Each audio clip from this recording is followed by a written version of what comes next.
call this July 27th, 2020 meeting of the Richfield Planning Commission to order.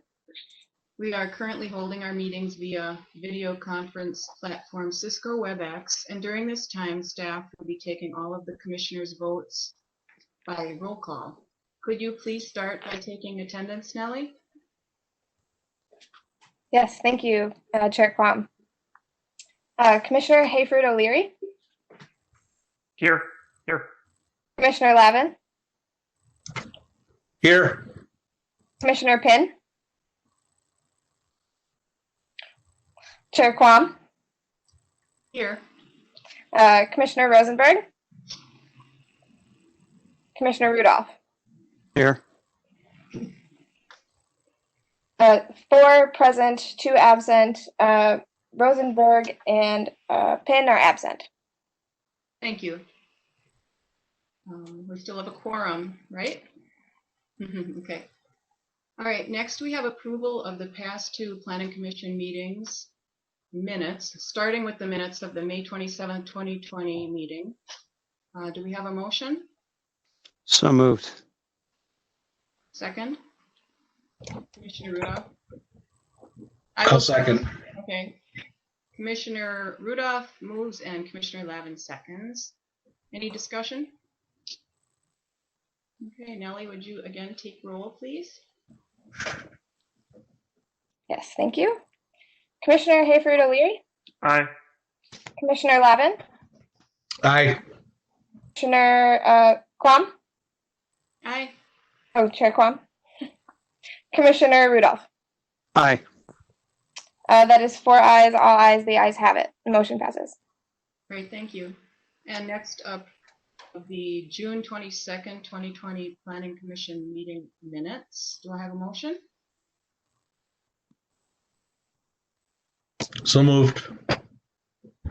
Second. All right. Commissioner Lavin moves and Commissioner Hayford O'Leary seconds. And just as a reminder, if people could say who they are before they think, then I don't have to repeat it and it's not as redundant. Thanks. Any discussion on that? I have some discussion on the June 20. I want to make propose an amendment to the June 22 minutes under the item 2 that was related to removing the conditional use permit requirement for new installation of certain small wireless facilities.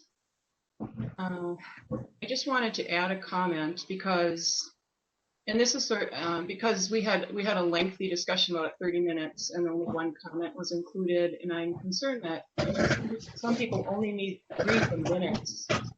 So it'd be nice when there's a split vote, like 3-2, like it was, to maybe have a representative comment for and against, because somebody reading that, as I read it, it didn't flow. And then, in the future, if there's a real close vote, to have a comment on each side. I know doing minutes we don't include everything. It's a 30-minute discussion. But I'd like to propose somebody is not muted. All right, thanks. I'd like to propose the following amendment to the June 22nd, to the motion. And it would read as this. Chair Quam thought this vote should not happen yet since wireless facility installations are still very new to the Planning Commission. Also, giving up the conditional use permit requirement would remove the small amount of input the Planning Commission currently has in future single-family residential installations. So that's all. I'd like to add that to go along with Commissioner Lavin's comment that was included, just to balance it out. So do I need a motion for that, or a second, or I'm not sure. I will second that if you need it, Commissioner Rudolph. Thank you. Discussion? Okay. So I'm not sure. Do we restate the motion with the amendment? So we need a motion. The person, pardon me, go ahead. We should vote on the amendment first and then vote Okay. on the motion as amended.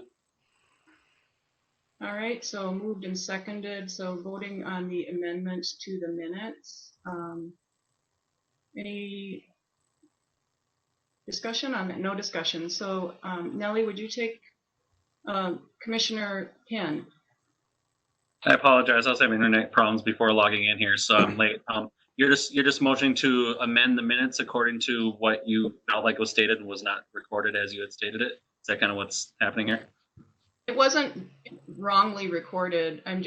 There was Okay. just one comment, a short comment, and I didn't feel it was representative of the opposing side. So I'm just adding a comment, and choosing my own to balance that for the city council, whoever reads the minutes only.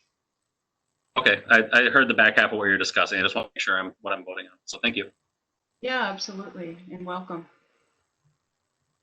All right, Nellie, could you take roll on the amendment?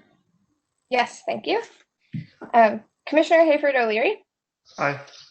Commissioner Lavin, Commissioner Lavin, aye. Commissioner Penn, Aye. Chair Quam, Aye. Commissioner Rudolph. Aye. All ayes, the ayes have it, and the motion passes. Great, so now a motion to approve the June 22nd Planning Commission minutes with the amendment. Do we have such a motion, or I always stumble on this when there's amendments. Commissioner Hayford O'Leary, want to instruct me? We can just vote because we have the initial motion that's Okay. been amended. Okay, thank you. So no discussion, and Nellie, would you take a roll call on the motion? Yes, I will. Commissioner Hayford O'Leary, Aye. Commissioner Lavin, Aye. Commissioner Penn, Aye. Chair Quam, Aye. Commissioner Rudolph. Aye. All ayes, the ayes have it, and the motion passes. Thanks, Nellie. All right, next we have Chair Plum, yeah. could I just ask that you email that to us so that we have exactly what you'd like put in there? Thank you. Thank you. So the next item on the agenda is open forum. Open forum is an opportunity for citizens to address this commission on items not on tonight's agenda. Melissa, did we receive any phone messages or emails for tonight's meeting? We did not. Okay, thank you. So I want to, I'd like to just make a comment about that for the public. I'm going to repeat this probably at a couple of meetings, to provide public comment for open forum. You can email or call no later than 2 p.m. on the day of the meeting, and the instructions for doing both of those things is on the city's website under Planning Commission agendas and minutes page. So the public can have input in the meeting in two ways. There's the open forum, and if we have a public hearing, then on the public hearing. So open forum is email and voice message, and public hearing is those two, plus you have the option of calling in live, which we will do later tonight if there are people interested in the public hearing item. So I encourage people to join in. All right, thank you. And next we have approval of tonight's agenda. Is there a motion? I will move that we approve tonight's agenda. Do I have a second? Second. Okay, this is Commissioner Lavin. Any discussion on tonight's agenda motion? Okay, Nellie, will you take roll call? Yes, thank you. Commissioner Hayford O'Leary, Aye. Commissioner Lavin, Aye. Commissioner Penn, Aye. Chair Quam, Aye. and Commissioner Rudolph. Aye. All ayes, the ayes have it, and the motion passes. Thank you. All right, moving along. Next, we have our public hearing. We're going to say the phone number a couple times. I'll say it right now, and we will repeat it. The phone number, if you want to join the public hearing live, is 612-861-0651. But let's see. So anyway, this is a public hearing to consider a requested amendment to a conditional use permit to allow building renovations and site improvements at Hope Presbyterian Church at 7132 Portland Avenue. Staff, would you read the report? Yes, thank you, Chair Quam. This is my first staff report or Field Right. Commission. So, Awesome. yes, this is a public hearing to consider a requested amendment to a conditional use permit to allow building renovations and site improvements at Hope Presbyterian Church, 7132 Portland Avenue. Hope Presbyterian Church, the applicant, is requesting approval of an amendment to a conditional use permit, an ACUP, in order to make renovations to their building and property. This site is located in the single-family residential zoning, R, district. The church and affiliated programming are conditionally allowed uses in this district. The renovations will include removal and replacement of the eastern portion of the existing building on the north side of the property. The new addition will be set back further from Portland Avenue and will include a new and more prominent entrance, a multi-purpose room, and internal gathering spaces. The applicant is planning to renovate the lower level as well, including consolidating offices and updating the children's spaces. Materials will include brick to match the existing brick, stone, and stucco EIFS. New metal roofing and large glass windows will accent the building. The site will continue to meet conditions specific to a church use in the single-family district and meets most general performance standards specified by the code. A description of conditional use permit requirements is attached. The one exception may be parking, although the calculation of parking for a property with such a variety of uses and schedules is difficult to calculate. Depending on the way in which those uses are calculated, the property may exceed maximum allowable parking.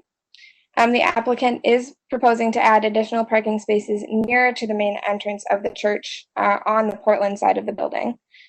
And there are several reasons to consider and approve this in this particular instance.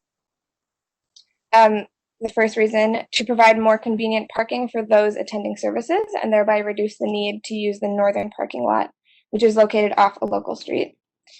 The second reason, to allow for separate parking areas if church services are taking place at the same time as one of the several school daycare programs that operate out of the southern or 4th Avenue portion of the building. And the third, to strategically plan for possible future redevelopment of the southern half of the property. Staff is recommending that the approval of this amended conditional use permit include a stipulation that would require a comprehensive review of the parking prior to any future modifications of the parking lot south of the proposed limits of construction, or any requests for redevelopment of the currently vacant land. Finding that the proposal meets requirements, staff recommends approval of the attached resolution for an amendment to a conditional use permit at Hope Presbyterian Church at 7132 Portland Avenue. The applicant is here for any questions. If you feel like... Okay, thank you. Would the applicant like to share now? Yeah, I'd like to do that, Okay. if I may. Would you introduce yourself, please? Yep. My name is Justin Bratnover. I am the Property Development Task Force Chairman at Hope. Our head pastor, Dave Lenz, regrets that he can't be here tonight, but he sends his greetings. With me are Keith Koenig. He is the Director of Facilities and Administration at Hope. Our architect, Angie Knodel with Van Man Architects and Builders, and our engineer, Ben Ford with Rader and Associates. They're here to help answer any questions that you will have. For background, our Hope Church began 66 years ago in 1954. We have been a vibrant evangelical presence in Richfield with a strong history of ministering to the needs of the local community and around the world.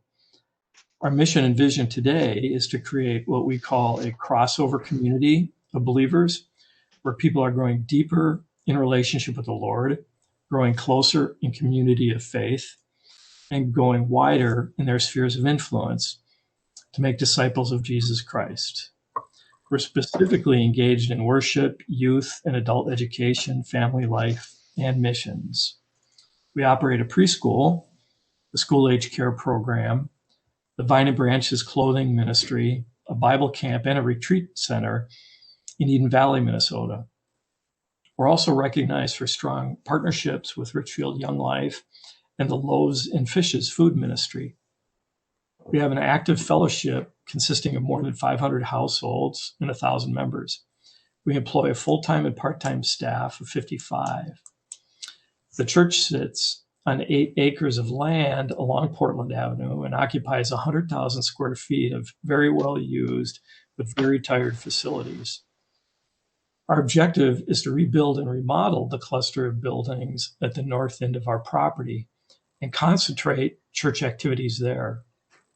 We intend to use the former Portland School and our social event space on the west side of our property for generating revenue, for community use, and for ministry. It will result in a reduction of our footprint of 10,000 square feet, and it will resolve a disconnected layout, an oversized facility, a backlog of deferred maintenance, and much needed updates. It will also reduce our high cost of operation. Furthermore, the new building plan is very expressive by design. It reflects who we are as a Christ-centered faith community. It's beautiful, timeless in appearance, intended to honor God and be a blessing to the neighborhood. The new building is also very practical. It's functional, cost-effective, user-friendly, energy efficient, low maintenance, and environmentally friendly. So we appreciate this opportunity to come before you and are happy to answer any questions that you have for us. Thank you for that. Were there other members from the applicant's team that wanted to say something up front, or are you the spokesperson tonight?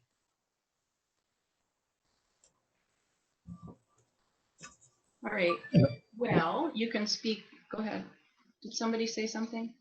Oh, that was my cell phone. Oh, okay. So then commission, do you have any questions? Commissioners, do you have any questions for staff or the applicant team?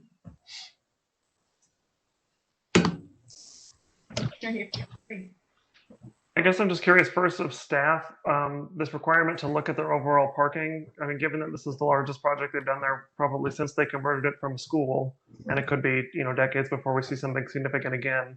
Why are we requiring looking at a reduction in parking as a future thing and not now?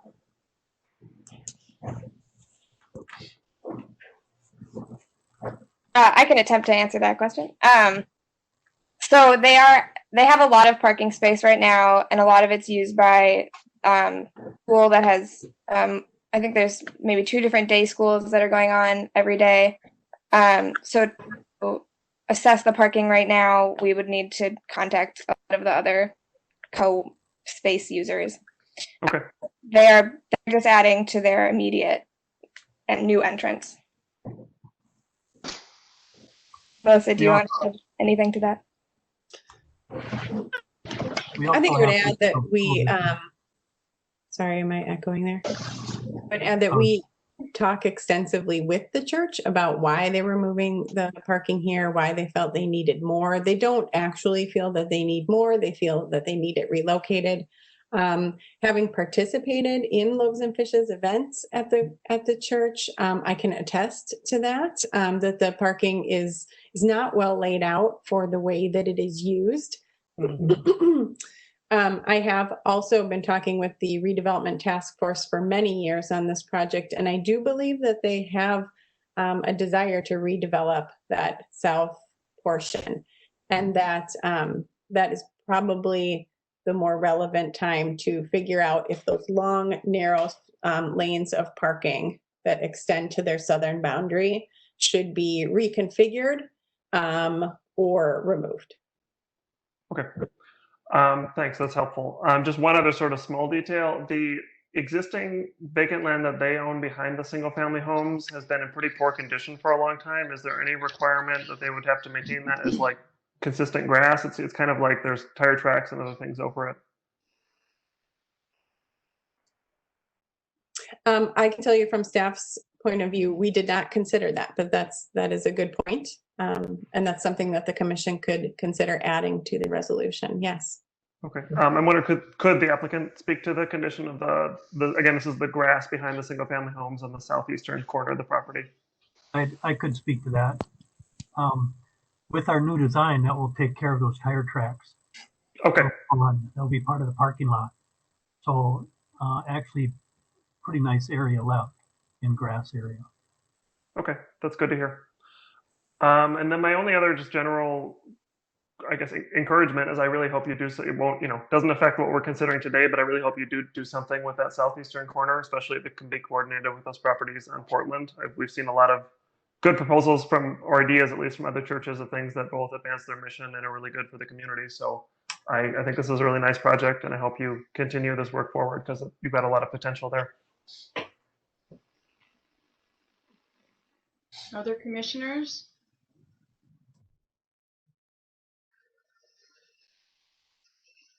Okay, so we will move to getting public input if we have any. Hopefully we do. I guess I'll start with Melissa. Did anyone write or email or phone for the public hearing tonight? No, we did not receive any comments prior to the meeting, Chair Kwam. Okay, thank you.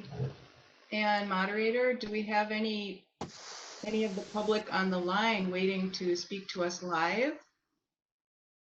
Ms. Dubois, just let us know that there are no callers. Okay, why don't I repeat the number, 612-861-0651.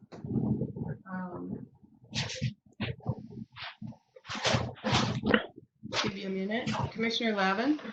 Just a quick question. It seems like there's not a lot of surrounding neighborhood impact, and based on the fact that no one's called in or voiced any concerns, I just want to confirm with the church administrative staff or the developer that no one in the surrounding area has any issue with the proposed development. Well, I'd be happy to speak to that.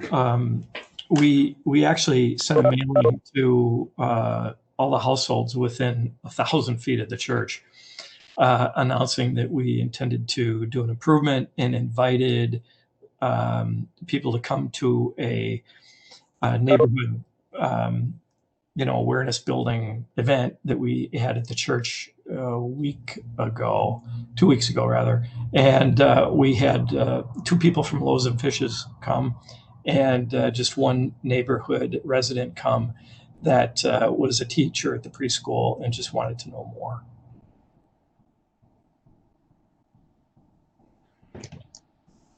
Good question. Thank you. All right. Apparently, we still have no callers waiting. Any other comments or questions from the commission? No. Okay. I'm back. I lost audio for a minute. Commissioner Rudolph, go ahead. I'm just back. I lost audio for a minute. So. All right. I'm going to give a pitch again not for this issue, but for the public. I know it's a little harder now that we're meeting virtually, but public input is really so critical to helping us hear all the different perspectives and process the issue before we vote on it. So please look at the webpage and consider participating in these WebEx meetings if you are interested in that topic. Okay.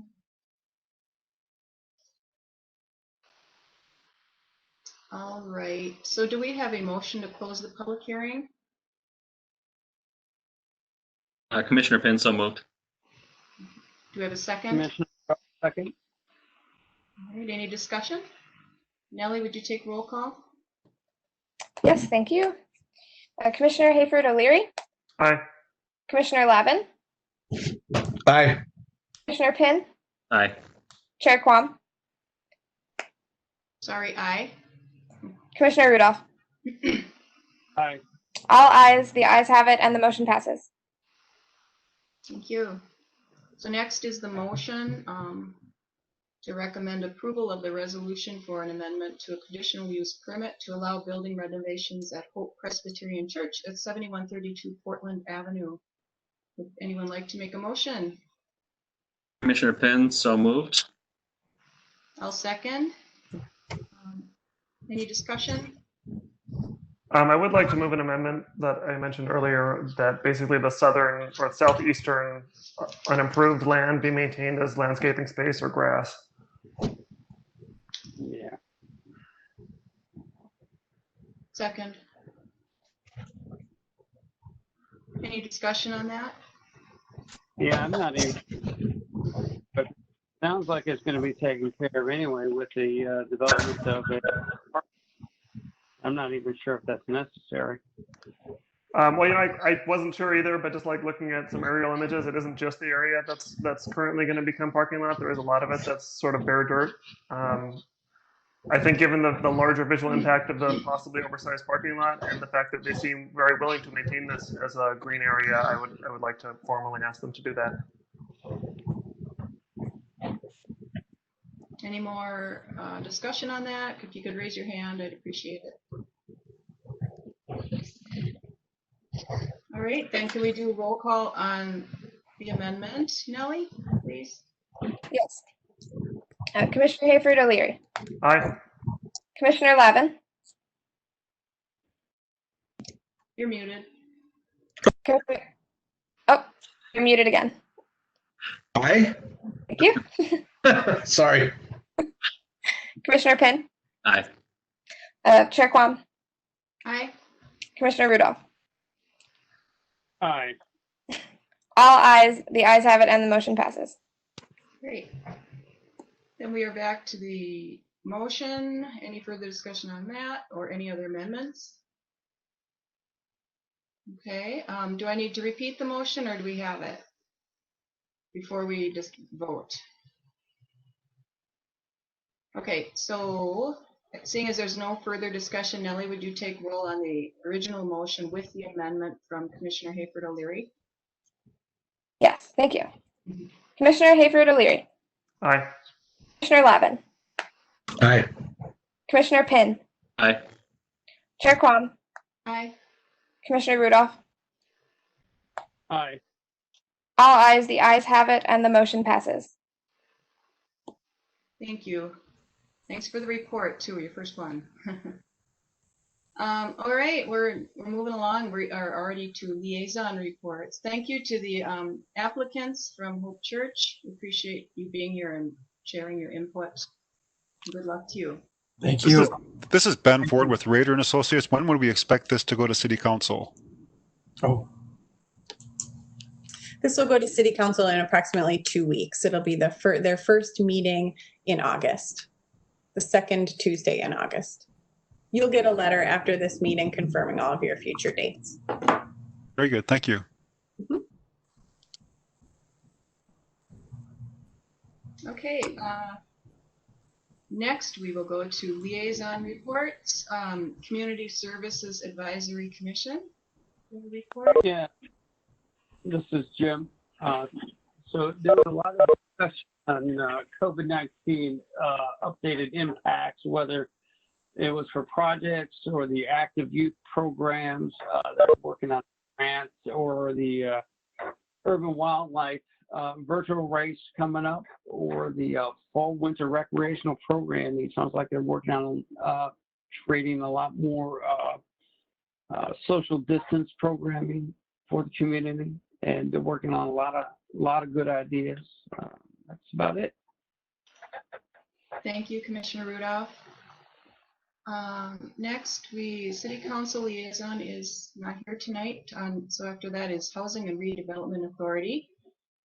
I have one item. Last week, the HRA approved a preliminary development agreement between the HRA and PLH and Associates for the redevelopment of the property at 101 66th Street East. As you remember, it came before us. That was 2 years ago, and they've had a couple extensions and some delays. So PLH project, let's see, where was I? Presented updated concepts for this project to the HRA and City Council. The developer proposed reducing ground floor retail space so they can include additional affordable housing units. And they're also seeking to become a redevelopment tax increment financing district, which is yet to be determined. The new development agreement must be completed by October 20th of this year. So I thought that'd be interesting to us because we talked about it quite a bit, those of us that were on the commission. Yeah, Commissioner Lavin. Where is this property located? It's at 66th and Stevens and 66th and First. And Is that on the, is that on the south side there? Pardon me? Is that on the south side there, just past, Yeah. okay, but Lake Winds or Over whatever that- by there. buffet? Kind of a beaten up, Yep. building. Okay. And they're trying to get certified as a blighted area, apparently, or something like that, to get the TIF. So, yeah, Commissioner Penn. Yeah, so does that, like, with that many changes, does that come back before the planning commission or something like that? Or does that just go straight to council now that we've kind of done our preliminary work a couple years back? Commissioner Penn, whether or not things come back before the planning commission depends on thresholds that they fall under or over in the zoning code. This is such a small project that this will likely come back before you, because even adding 2 units to this project would be above the percentage threshold allowed as a minor amendment. So the changes to add a few additional units, probably in this case 4 or 5 units, and reduce that commercial space, yes, that will come back before you as an amendment to that PUD. The changes related to requesting TIF financing and providing affordability as part of the project will not come before the Planning Commission. Those will be considered by the HRA. Okay, thank you. Thanks, Melissa. All right, so moving on, Richfield School Board, any report? No formal report other than just, I don't know if you saw it on the news tonight. Richfield dual language school was featured as part of their, summer activities and their COVID response to how they're handling that. Obviously, the decision to go back or not has not been made. Other developments are there has been some discussion for the validity or the appropriateness of a CRO officer, community resource officer within the school. I don't have what the definitive decision on that has been, but I know those comments have been brought up in recent meetings, and I know the school board is considering that. So hopefully I'll have something soon on that. Thank you. Is their reopening going to be decided solely by the governor? I think there's a lot of hands in that pot. I don't know who's going to make that final decision. I know that Richfield Public Schools is making contingency plans in a lot of different directions. I think everyone wants the kids back in school, but the times as they are, I don't know if that'll happen. Yeah. All right. Thank you, Commissioner Levin. Anything? Okay, and Transportation Commission. No report. All right. Okay, then our next Planning Commission meeting will be Monday, August 24th at 7 p.m. We'll again be on this platform. And anything else, staff, that you want to put in there? Sure. Oh, go ahead. I'm sorry, go ahead, Commissioner Levin.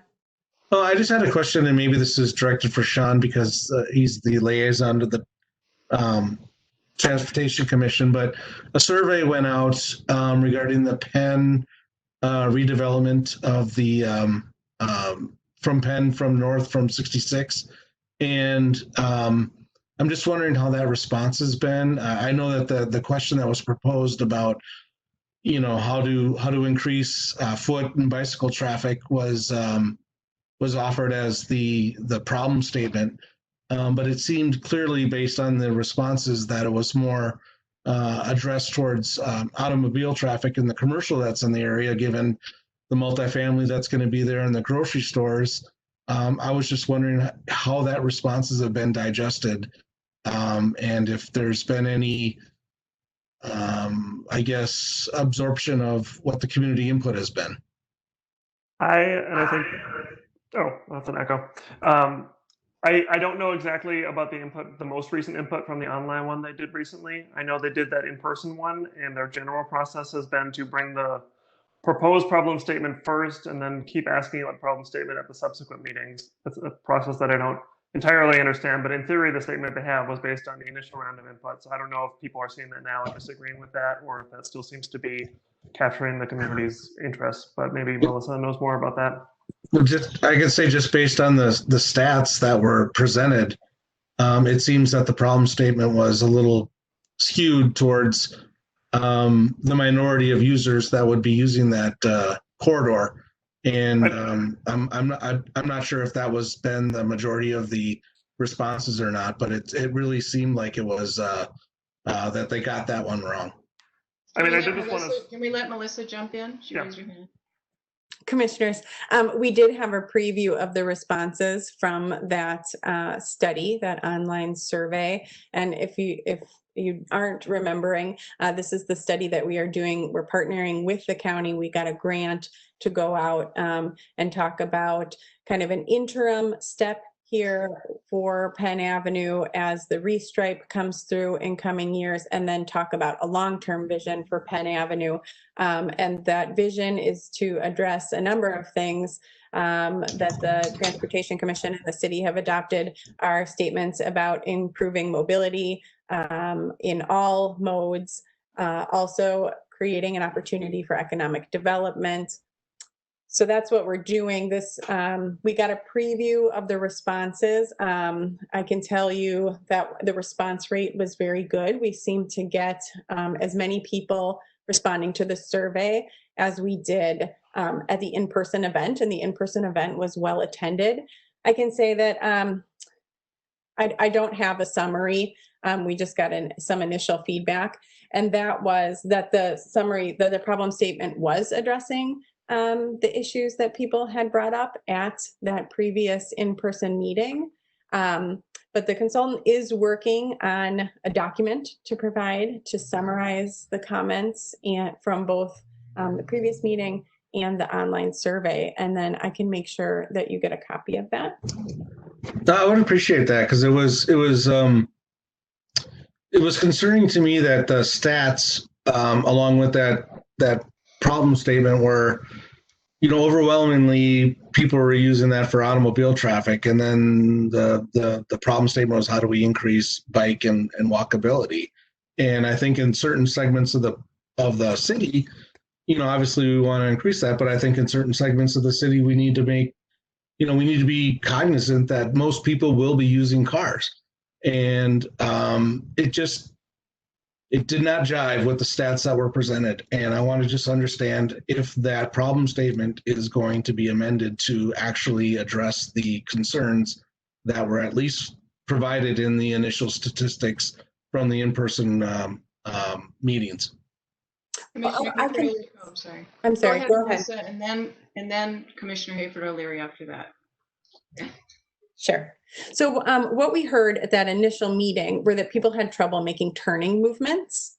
And so I think we've been looking particularly at solutions that will improve the ability of people to make those turning movements that they want to. We also heard that people would like to walk along the street, that people would like to be able to walk from their home to the Lund's grocery store to pick up milk, rather than getting in their car and traveling to a light and making the turn.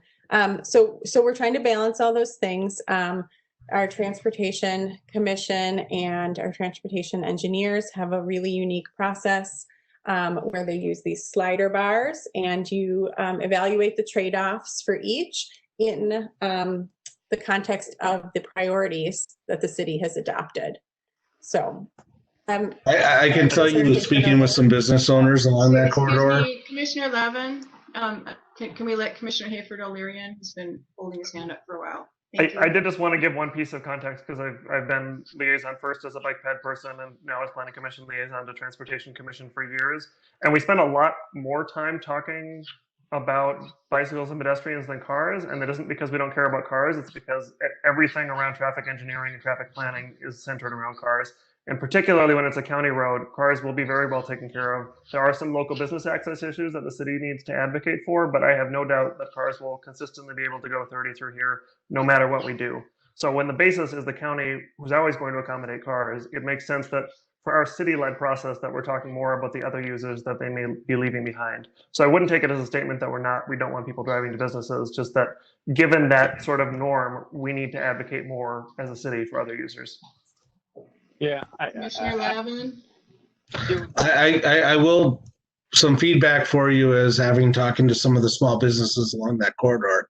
One of the concerns is that the notion is that it's already made up, that you're going to do what you want to do, and that you're not going to listen to the feedback, which, according to the stats that were presented, are overwhelmingly, the most people that will use this, the ease of this. Obviously, we have winter in Minnesota, and it's making sure that we have a vibrant traffic flow through this corridor, and that the restriction of lanes or bike paths or whatever may cause chokes into this area, especially with the new development, which won't be advantageous for those businesses.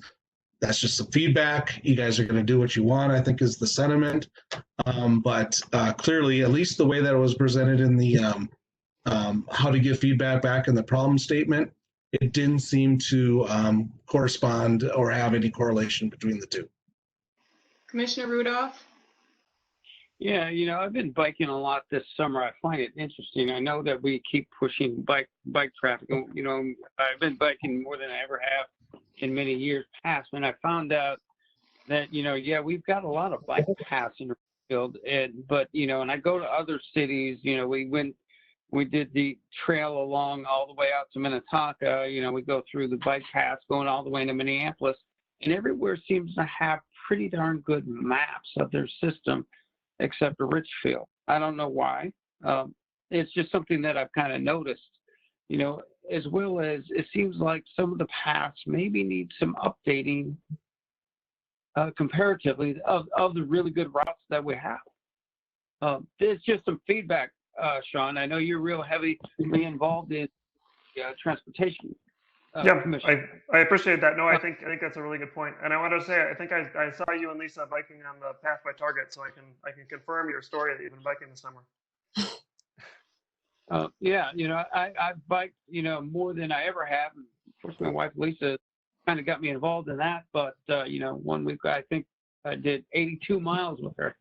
So it's interesting to see the bike paths that we have, and how little they're really, really well known as far as how they, the maps that I see of them show just a small portion of Richfield compared to how they're connected to, like the 9 Mile Creek system or the park system in Minneapolis, and really a good map of where you can connect them, as well as, maybe a little bit updating some of those paths to keep people, because there was a few people on them. Commissioner Penn. So now that we've spoken at length about this, Yep. Commissioner Hayford O'Leary, can you remind us of what the proper venue would be to address some of these concerns if other citizens who are listening or commissioners ourselves would like to address some of these issues further? Certainly, if it's something about a specific project, submitting feedback in that project. So like the Penn Avenue thing, if you have things to say about the problem statement or you don't like it and don't think it reflects, then submitting feedback that way would be appropriate. If you have another topic that just isn't on the table at all, like Commissioner Rudolph's thing about us not doing a good maps item, I would email Jack Brose and the chair of the Transportation Commission to see if they could take that up as an item, since they would be the commission to recommend that sort of thing. Thank you. All right, I think that brings us to the end of our liaison reports. If someone would like to make a motion to adjourn tonight's meeting, you could continue that topic at another time. Commissioner I'd Rudolph? like to make a motion to adjourn the meeting. Okay. Is there a second? Second. Commissioner Penn seconds. Yeah, I see Nellie there. Okay. Is there any discussion? No. Okay, Nellie, would you please take roll call on the motion to adjourn tonight's meeting? Thank you. Commissioner Hayford O'Leary. Aye. Commissioner Lavin. Aye. Commissioner Penn. Aye. Chair Quam. Aye. Commissioner Rudolph. Aye. All ayes, the ayes have it, and the motion passes. All right, thanks. That's it. Thanks, everybody. Have a good night.